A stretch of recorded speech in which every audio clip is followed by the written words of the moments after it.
या गाईचं शेपटी जर आपण बघितलं तर याच्यावरतलं पूर्ण जे सिमेंट आहे ते पूर्ण सिमेंट या ठिकाणी निघून गेलेलं आहे। म्हणजे काय अवस्था करून ठेवली आहे बघा या उद्यानाची। हे म्हणजे वासरू आहे गाईचं, म्हणजे त्याचा स्टॅच्यू आहे, त्याची सुद्धा शेपटी या ठिकाणी बेपत्ता आहे, त्याचे कान बेपत्ता आहेत। एक म्हण होती बघा, पहिले अंगण बघितलं की घर काय आहे ते समजतं। आता हे इस्लामपूर शहराचं अंगण आहे, तुम्ही लोकांचं स्वागत करण्यासाठी हा देखावा उभा केला आहे। या देखाव्याची काय अवस्था आहे आता हे बघा, याच्यावरलं पीक जे काय आहे ते निघून गेलेलं आहे आणि फक्त सळ्याच या ठिकाणी राहिले आहेत। बहुतेक पीक पाखरांनी खाल्लं असावं असं मला वाटतंय। सुरुवातीला त्या खोलीची काय अवस्था आहे मी तुम्हाला दाखवतो। आता या खोलीची जर का अवस्था बघितली तर इकडं बघा, हे नेमप्लेट्स आहेत इस्लामपूर शहर वगैरे असं, तर ह्या अडकवून ठेवलेलं आहे तिथं। या नाल्यातलं पाणी इकडं रस्त्यापर्यंत आलंय। नगरपालिका काय करते आहे, नाल्यातलं पूर्ण पाणी या रस्त्यावरती आलेलं आहे। त्याच्या खाली एक अत्यंत म्हणजे सुंदर वाक्य लिहिलं आहे। ते वाक्य असं आहे की जनसेवा हेच आमचे ब्रीद, जनसेवा हेच आमची ब्रीद। आता नगरपालिका कशा पद्धतीची जनसेवा देते ते आपण स्वतःच्या डोळ्याने या ठिकाणी बघू शकतो। ती प्रदूषित या ठिकाणी हे वातावरण आहे, बघू शकता तुम्ही। नाल्यातलं जे शहरामधून जे पाणी येतं आहे त्या पायपा फुटलेल्या आहेत, त्यातलं पाणी बघा हे कशा पद्धतीने वर येतं, हे पाणी तिकडे नाल्यात जातं आहे किंवा अशा पद्धतीने ह्या पाण्यानंतर ब्लॉकच या ठिकाणी रस्ता पूर्णपणे ब्लॉक करून ठेवलं। कुत्र्याचा त्या ठिकाणी स्टॅच्यू असावा, त्याचे कान बघा, त्याचे कान आहेत का नाही आहेत, कोणी गायब केले माहीत नाही। मार्गावरती इकडं ब्लॉक बसवलेले असून सुद्धा त्या ब्लॉकमधून या ठिकाणी गवत उगवलेलं आहे। म्हणजे किती लक्ष आहे बघा या ठिकाणी नगरपालिकेचं। इस्लामपूर शहराचा विकास नाही तर भाकास व्हायला वेळ लागणार नाही, अशा पद्धतीची परिस्थिती सध्या इस्लामपूर शहरात आहे। बैल हाकणारा शेतकरी याचा स्टॅच्यू या ठिकाणी नगरपालिकेच्या वतीनं उभा करण्यात आलेला आहे। मात्र त्या बैलाची काय अवस्था आहे बघा, त्या बैलाला शेपट्याच नाही आहेत।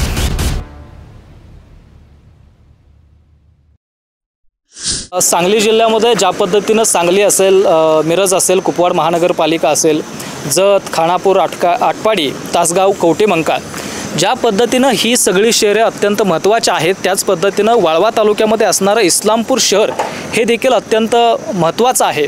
याचं कारण असं की सांगलीपासून ते पूर्ण इकडे कोल्हापूर असेल, इकडला मलकापूर आणि कराडच्या भाग, इथून सगळे नागरिक असतील किंवा व्यापारी वर्ग असेल, हा इस्लामपूरकडं व्यापाराच्या दृष्टिकोनातून असेल किंवा बाजारपेठाच्या दृष्टिकोनातून असेल इकडं येत असतो किंवा धाव घेत असतो। त्याचबरोबर इस्लामपूर शहराच्या आसपास जी गावं आहेत किंवा वाळवा तालुका आहे त्या तालुक्यामधील जनतेसाठी सुद्धा इस्लामपूर शहर हे अत्यंत महत्त्वाचं आहे। कारण विद्यार्थ्यांसाठी असणारं शाळा, कॉलेजेस, महाविद्यालय असतील ते याच इस्लामपूर शहरामध्ये आहेत। त्याचबरोबर तहसील कार्यालय असेल, प्रांत कार्यालय असेल, पोलीस स्टेशन असेल, म्हणजे सर्व प्रकारचे शासकीय कार्यालय इस्लामपूरमध्ये आहेत। त्यानंतर मोठमोठे उद्योगधंदे असतील, व्यवसाय असतील, ते सर्व इस्लामपूर शहरामध्ये आहेत आणि म्हणूनच इस्लामपूर शहर हे अत्यंत महत्त्वाचं या ठिकाणी शहर मानलं जातं। पण मित्रो, सध्याच्या परिस्थितीमध्ये बघितलं तर इस्लामपूर शहराची अवस्था या ठिकाणी अत्यंत दयनीय झालेली बघायला मिळते। त्याचं अत्यंत उत्तम उदाहरण या ठिकाणी माझ्या मागं तुम्ही बघू शकता की साधारणतः मला वाटतं 2010-11च्या साली म्हणजे त्यावेळेस नगरपालिकेमध्ये राष्ट्रवादीची सत्ता होती आणि त्यावेळेस हे 2010 ते 11 साली या ठिकाणी एक शेतकरी उद्यान या ठिकाणी उभारण्यात आलं होतं। मात्र सध्या नगरपालिकेमध्ये प्रशासन आहे आणि शेतकरी उद्यानाकडे म्हणजे पूर्णपणे या ठिकाणी दुर्लक्ष या ठिकाणी करण्यात आलेलं आहे। याचं कारण बघितलं तर मी तुम्हाला हे उद्यानाची काय अवस्था आहे या ठिकाणी मी तुम्हाला दाखवण्याचा प्रयत्न करणार आहे। मित्रो, सध्या उद्यानाची अवस्था अशी आहे की या उद्यानामध्ये हे इकडं कंपाऊंड मारलेलं आहे आणि या उद्यानामध्ये आतमध्ये जाण्यासाठी सुद्धा या ठिकाणी व्यवस्थित वाट नाही आहे, अशी परिस्थिती या ठिकाणी झालेली आहे। मी या ठिकाणी आत जाण्याचा प्रयत्न करतोय, मात्र हा जो मार्ग आहे हा म्हणजे मिथून आत चाललोय तो मार्ग या उद्यानामध्ये आत जाण्याचा मार्ग आहे आणि कसा मार्ग आहे हे तुम्ही स्वतःच्या या ठिकाणी डोळ्याने पाहू शकता।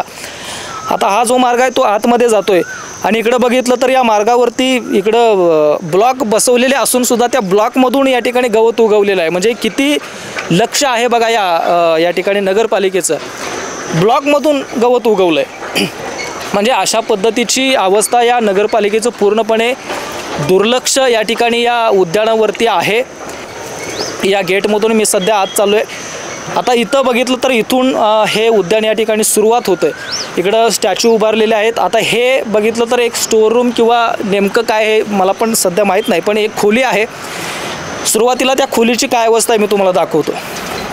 आता या खोलीची जर का अवस्था बघितली तर इकडं बघा हे नेमप्लेट्स आहेत इस्लामपूर शहर वगैरे असं, तर ह्या अडकवून ठेवलेलं आहे तिथं. इकडं बघा किती घाण या ठिकाणी, दरवाजा तसाच या ठिकाणी निखळून पडलेला आहे. इकडं बोर्ड काय लिहिलं आहे, उरण इस्लामपूर नगर परिषद इस्लामपूर शेतकरी उद्यानाचा उद्घाटन समारंभ, म्हणजे शरदचंद्र पवार यांच्या हस्ते या ठिकाणी या उद्यानाचं उद्घाटन झालं होतं आणि ग्रामविकास मंत्री महाराष्ट्र राज्य जयंतरावजी पाटील यांच्या अध्यक्षतेखाली हे या ठिकाणी उद्यान या ठिकाणी उद्घाटन याचं झालं होतं. आता इकडं बघितलं तर ह्या खोलीमध्ये जाळ्या बघा, या म्हणजे किती स्वच्छता आहे हे आपल्याला या ठिकाणी दिसून येते. कौलावरती सुद्धा या ठिकाणी जाळ्या लागलेल्या आहेत. आता आपण बाहेरची परिस्थिती या ठिकाणी बघू की आता हे जे म्हणजे गायी आहे, या गाईचं शेपटी जर आपण बघितलं तर याच्यावरतलं पूर्ण जे सिमेंट आहे ते पूर्ण सिमेंट या ठिकाणी निघून गेलेलं आहे. म्हणजे काय अवस्था करून ठेवली आहे बघा या उद्यानाची. हे म्हणजे वासरू आहे हे गाईचं, म्हणजे त्याचा स्टॅच्यू आहे, त्याची सुद्धा शेपटी या ठिकाणी बेपत्ता आहे, त्याचे कान बेपत्ता आहेत. आणि इकडं बघितलं तर अत्यंत घाण, म्हणजे अनावश्यक जे गवत आहे ते अनावश्यक गवत या ठिकाणी या उद्यानामध्ये उगवून आलेलं आहे. हा मला वाटतं हा कुत्र्याचा त्या ठिकाणी स्टॅच्यू असावा. त्याचे कान बघा, त्याचे कान आहेत का, नाही आहेत, कोणी गायब केले माहीत नाही. ही महिला शेतकरी आहे. इकडं बकरीचा स्टॅच्यू आहे. आणि हे जे झाडं आहेत हे तुम्हाला वाटत असेल की हे शोची झाडं आहेत, मात्र हे शोची झाडं नाही आहेत मित्रो, तर हे अनावश्यक पद्धतीनं आलेले या ठिकाणी झाडे आहेत. आता हा जगाचा पोशिंदा, ज्याच्या कष्टावरती सगळं जग या ठिकाणी जगतं, जो शेतकरी अन्नधान्य उगवतो ते अन्नधान्य खाऊन या ठिकाणी जग या ठिकाणी जगत असतं. आता तो बैल हाकणारा शेतकरी याचा स्टॅच्यू या ठिकाणी नगरपालिकेच्या वतीनं उभा करण्यात आलेला आहे. मात्र त्या बैलाची काय अवस्था आहे बघा, त्या बैलाला शेपट्याच नाही आहेत. शेपट्या नाहीत म्हणजे पूर्णपणे त्या ठिकाणी सिमेंट त्याच्यावरलं पडलेलं आहे. ह्या शेतकऱ्याचे तर पाय गेलेत बघा, इकडे बघा, पूर्ण म्हणजे अत्यंत अशी दयनीय अवस्था या ठिकाणी आपल्याला बघायला मिळते. आता सगळ्यात महत्त्वाचं म्हणजे हे नेमप्लेट या ठिकाणी लावलेलं आहे. काय लिहिलं आहे, आता वर त्याच्या इस्लामपूर होतं, इस्लामपूर शहरामध्ये आपलं सहर्ष स्वागत असं होतं. आता तिथलं ते इस्लामपूर गायब झालेलं आहे, शहर गायब झालेलं आहे, नुसतं काय राहिलं आहे आता स्वागत आहे ते पण त्यातलं दिसत नाही, म्हणजे एवढं त्याच्यावरती गवत उगवून आलं आहे. आता हा लोगो जो इथं एक आहे बघा, त्याच्यावरती लिहिलं आहे की उरण इस्लामपूर नगर परिषद सांगली. त्याच्या खाली एक अत्यंत म्हणजे सुंदर वाक्य लिहिलं आहे. ते वाक्य असं आहे की जनसेवा हेच आमचे ब्रीद, जनसेवा हेच आमची ब्रीद. आता नगरपालिका कशा पद्धतीची जनसेवा देते ते आपण स्वतःच्या डोळ्याने या ठिकाणी बघू शकतो. म्हणजे अत्यंत म्हणजे सांगायचं एक आणि दाखवायचं एक, करायचं एक, अशा पद्धतीचा नगरपालिकेचा सध्याचा तरी कारभार या ठिकाणी असलेला आपल्याला बघायला मिळतो. आता इकडे बघा बैलाचे कान गायब आहेत, शेपटी गायब आहेत, स्वच्छतेचा तर काय या ठिकाणी पत्ताच नाही. आता इकडं म्हणजे आपलं शेत राखणारी शेतकरी महिला या ठिकाणी दाखवण्यात आलेली आहे. आणि हे पीक या ठिकाणी तयार करण्यात आलं होतं, आर्टिफिशियल म्हणजे याचे स्टॅच्यू करण्यात आलेले आहेत. आता हे बघा याच्यावरलं पीक जे काय आहे ते निघून गेलेलं आहे आणि फक्त सळ्याच या ठिकाणी राहिलेल्या आहेत. बहुतेक पीक पाखरांनी खाल्लं असावं असं मला वाटतं आहे. आता इकडे बरेचसेच काही स्टॅच्यू आहेत, म्हणजे आपल्या शेतातलं जे धान्य आहे ते नीट करण्याचं काम किंवा व्यवस्थित करण्याचं काम शेतकरी असेल आणि महिला शेतकरी असेल ही दोन्ही करतायत असं दाखवलेला हा स्टॅच्यू आहे. इकडं एक बैलगाडीचा देखील या ठिकाणी स्टॅच्यू आहे. म्हणजे आता बैलगाडी बघा, हे स्टॅच्यू या ठिकाणी करण्यात आलेले आहे, त्याच्यावरती किती घाण पडलेले आहे बघा. इकडं सळ्या पडलेल्या आहेत, याच्यावरती अनावश्यक या ठिकाणी लाकडं पडलेले आहेत किंवा काट्या पडलेल्या आहेत. पण अशा पद्धतीचं अत्यंत या उद्यानाची दुरावस्था या नगरपालिकेनं करून ठेवलेली आहे. इस्लामपूर शहरातील नागरिकांना हे दिसतंय का नाही असा मला या ठिकाणी प्रश्न पडलेला आहे. मित्रो, आपण प्रश्न कधी विचारणार आहात? जर का असाच कारभार या सुरू राहिला तर इस्लामपूर शहराचा विकास नाही तर भकास व्हायला वेळ लागणार नाही, अशा पद्धतीची परिस्थिती सध्या इस्लामपूर शहरात आहेत. म्हणजे इस्लामपूर शहरामध्ये अशा अनेक पद्धतीचे प्रश्न आहेत, ते इथून पुढच्या काळामध्ये AV9 मराठीच्या माध्यमातून तुमच्या सर्वांच्या निदर्शनास आणण्याचं काम आम्ही करूच.